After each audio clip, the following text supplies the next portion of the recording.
Today we are going to read from an old school monster manual. Let us begin.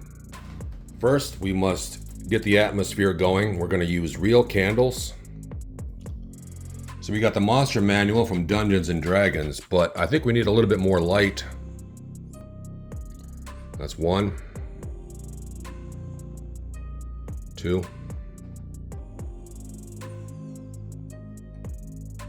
3. This is a lot of light. This is perfect. Now, the time is, in real life, 3:09 in the morning as the making of this video. As everyone knows, 3 o'clock in the morning is the hour of all hours. Between 3 and 4 o'clock in the morning. It's 3:09 right now. I'm going to open randomly to a monster and read about it as we take a look at everything here. Core Rulebook version 3.5. Randomly opening to, let's say,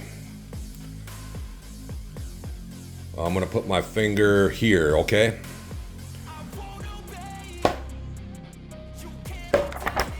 The pages have flipped. My finger has pointed. Dark Mantle. Let us read about the Dark Mantle, and above that is a very, very nice artwork of a creature that its name is on the other page. But we're not on that page. But we're going to look at it anyway, just to begin, because the artwork in this book is superb, in my opinion, yes. Here we have the Dark Mantle now. Let's look at that artwork. That's creepy and scary and cool. Ooh, let's read about it. Let's first take a look. It says it's a small magical beast. It's got a hit dice of 1d10 plus 1. It recommends 6 hit points for your campaign. It's got a plus 4 initiative, 20 feet or 4 squares, fly 30 feet, pour. Yeah, I fought Dark Mantles in Baldur's Gate 3, and they move kind of slow when they fly. They're like an easy target. If you want to practice with your bow and arrow at a flying target, find yourself some Dark Mantles. And they don't react to you until you get real close to them. So you'll see them before you see them. I believe in Baldur's Gate 3 anyway, you'll see them before they see you. And you can just pick them off with arrows. And then when they fly, they're like flying through the air, but it's like flying through molasses. I think that's why it says pour. That makes a lot of sense. So good job, Baldur's Gate 3, on being realistic to the game. It's got a full attack of slam plus 5. Slam attack. I forgot what that is, but it sounds powerful. It's got a reach of 5 feet. It's got a double 5 feet there. That's pretty cool. I wonder if that means if it can teleport. Teleport within 5 feet to wherever it wants. I just wonder. That's just a guess. Special attack, of course, is darkness. Improved grab. Constrict. 1d4 plus 4 damage. Special qualities. It's got blind sight at 90 feet. Its saving throws are fortification plus 3. Or not fortification, fortitude. REF, I forgot what that is. Will saves plus 0. Abilities, strength 16, dex 10, constitution.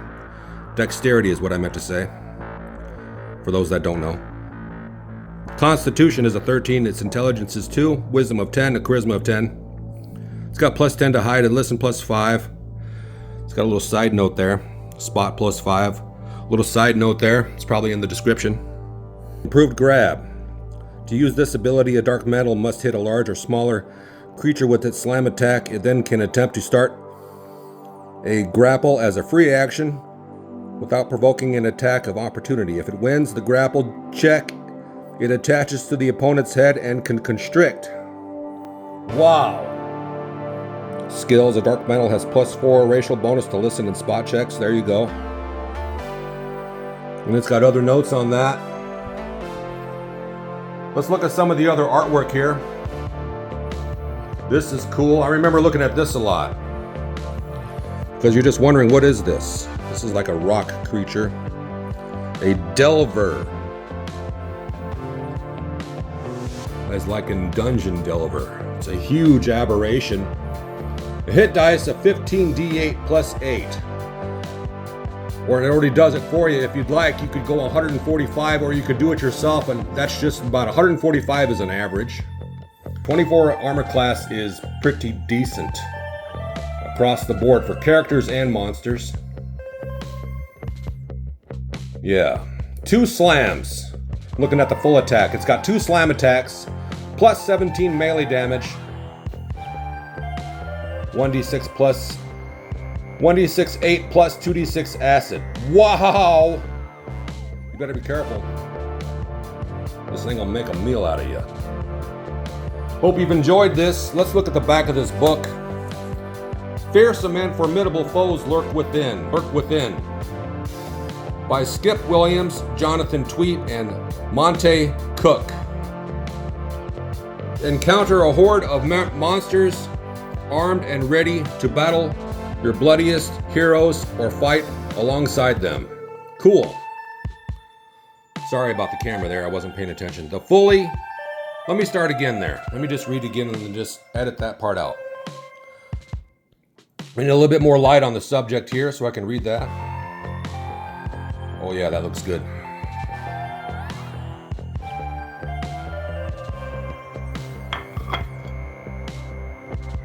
Fearsome and formidable foes lurk within. By Skip Williams, Jonathan Tweet, and Monte Cook. Encounter a horde of monsters armed and ready to battle your bloodiest heroes or fight alongside them. Like in a summon monster spell, or find familiar spell, or other ways where you can charm monsters. Here you go. This is the book you're going to want to know. Get yourself some monster friends. Fight alongside you. The fully illustrated pages of this book are overrun with all the creatures, statistics, spells, and strategies you need to challenge the heroic character of any Dungeons & Dragons role-playing game. Characters. We're going to open this up to a random page in the book and begin. I've got my hand, probably I'd say on about page 112. What does this say? 218 is what we are on. So I am off. My guess was completely off. On this page, we got the Sahagin. Gotta be careful of that candle wax floating up into the air. It is 3:21 in the morning right now. This video has been quite fun to make. Added some character to the book. It's all about the hours between 3 o'clock and 4 o'clock in the morning. Whatever happens, happens. We got to read by candlelight. It's appropriate to read by candlelight during this hour, in my opinion. That's the proper way to read so you don't anger any of the beings that surround us all at all times. Whatever dimension or universe they may be from. The book of the Monster Manual version 3.5 rule. We come to the vampire spawn, which is what Astarion is in Baldur's Gate 3. Imagine this coming at you in a dark, dark tunnel where there's not much space to move around. Your ROW, Drow Elf.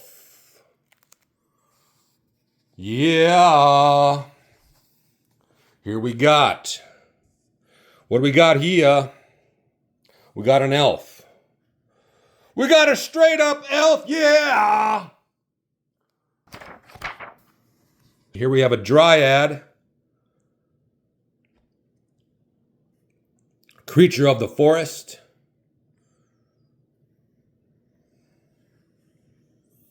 Look at that. It's like part of the tree. And then just, that is like, you want to be nice to the trees of the forest. If you think there's dryad abouts. As long as you're nice to the trees, I think they'll leave you alone. Just don't do anything